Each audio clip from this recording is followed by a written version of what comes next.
What up guys, Gozen here for AnimeUproar, and today we are going to be talking about the one, the only, Escanor. A lot of you guys have noticed that we do 7 Deadly Sins videos on this channel, and that we do fact videos on this channel, and have thus reasonably requested that we make some 7 Deadly Sins facts videos. So here's the first.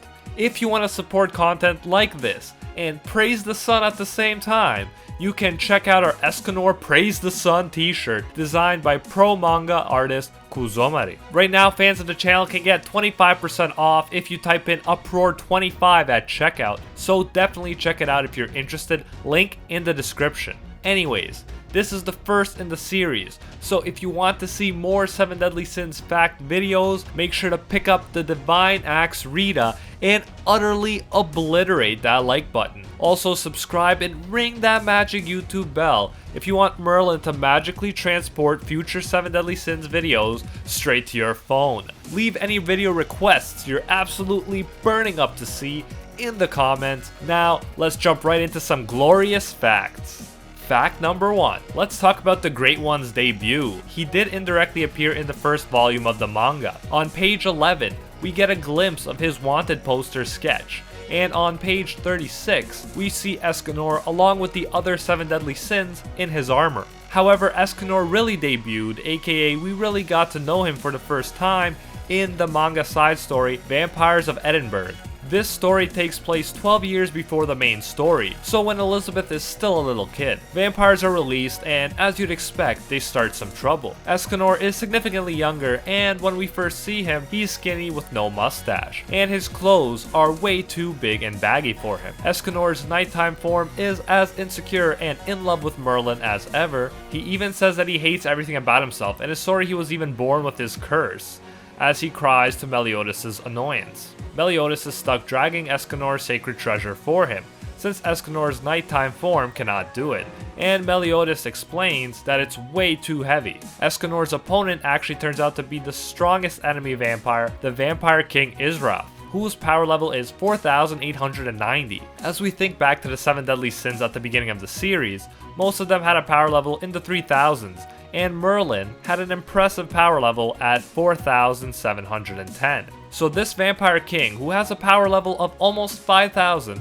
is by no means weak. However, after Escanor transforms into his daytime prideful self, he easily defeats him. In fact, the heat coming off Escanor when he is just standing next to the Vampire King is enough to burn him alive. It's not what you expect out of a final fight with a boss, but it is entertaining and perfectly introduces just how OP this character, who was a nervous, sweaty, self-pitying mess just a little while ago, truly is. And if that wasn't enough proof of his strength, Merlin even explains that Escanor at his peak level easily surpasses that of any other sins. The Vampire King gets wrecked as badly as if it was Fumikage, the Chicken of Darkness himself, facing Escanor and his super effective Sunshine ability.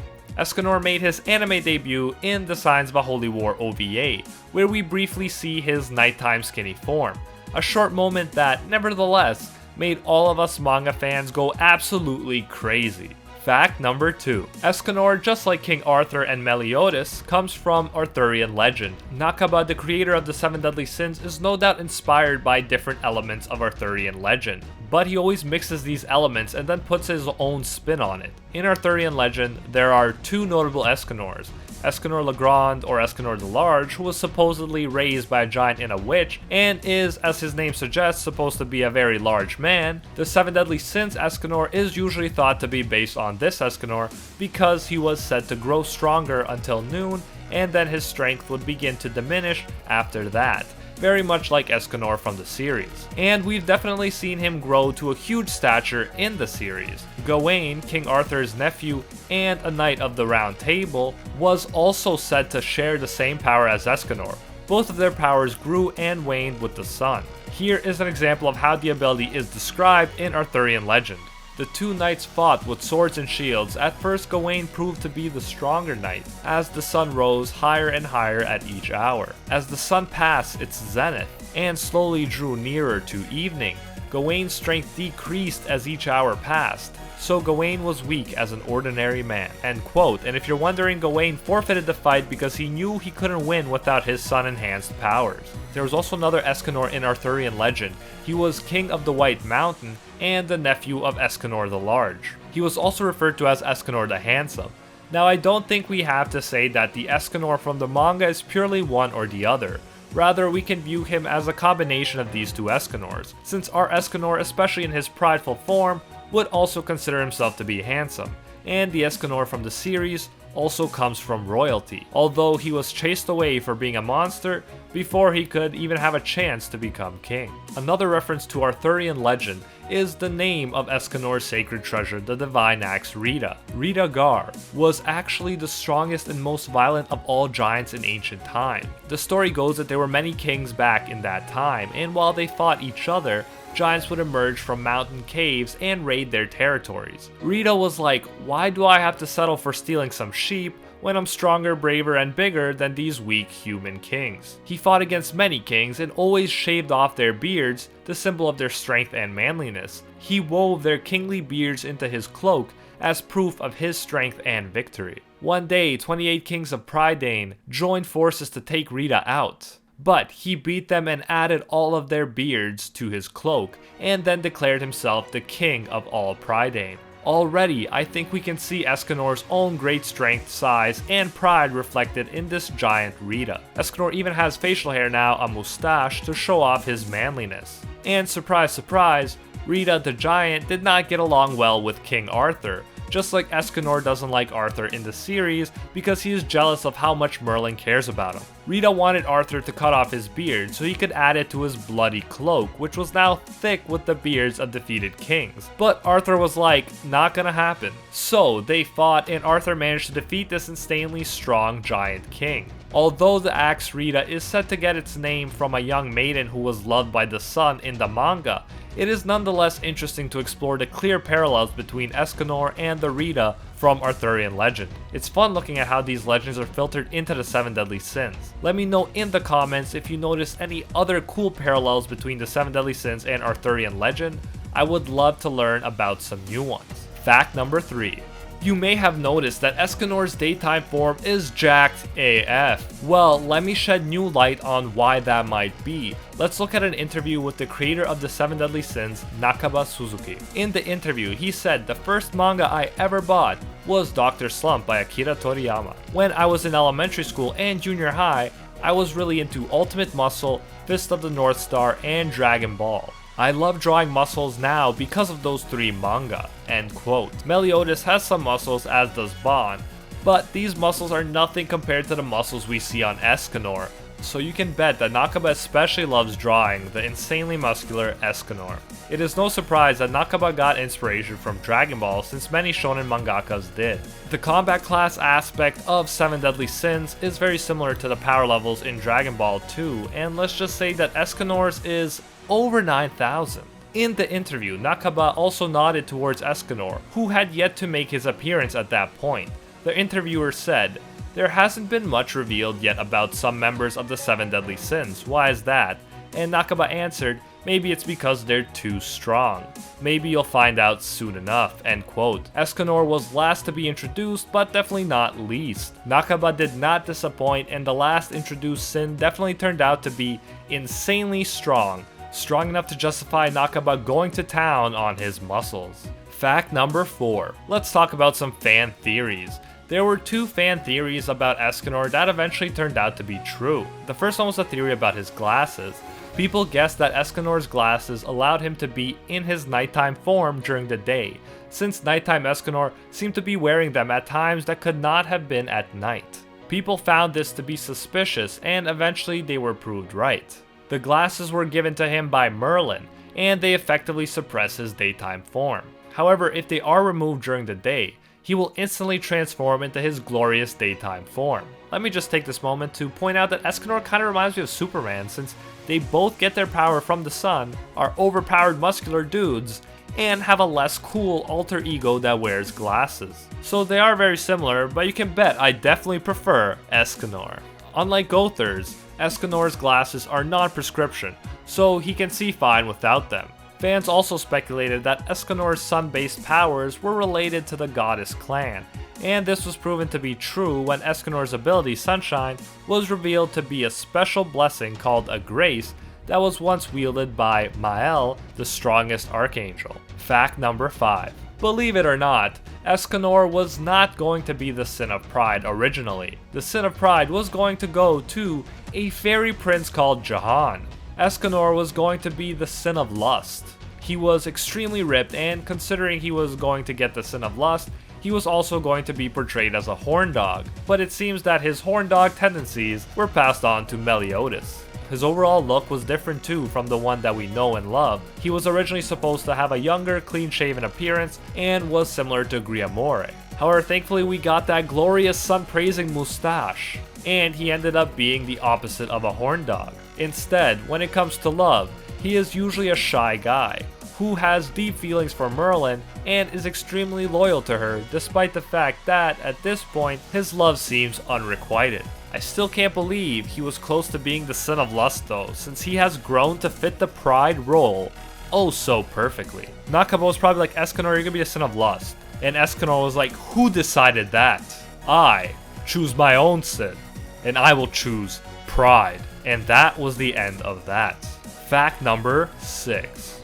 Let's talk about Escanor's age. He was born on July 1st and is 40 years old when the manga starts, meaning he was around 28 years old during the Vampires of Edinburgh side story. Although he physically appears to be the oldest member of the 7 Deadly Sins, ironically he is actually the youngest sin, since everyone else either ages slowly compared to a human or doesn't age anymore. So this 40-year-old man is actually the baby of the group. Fact number 7. Next, let's take a closer look at Escanor's power. As was already mentioned, Nakaba kept Escanor for last, in part because he is so powerful. In the Vampire of Edinburgh side story, Merlin did not hesitate to state that at his peak, he easily surpassed every other sin in power. His powers fluctuate more than anyone else's since his power grows and wanes with the sun. But let's look at every power level that was given for him. His nighttime form was recorded at 15, which is actually the lowest power level revealed in the entire series.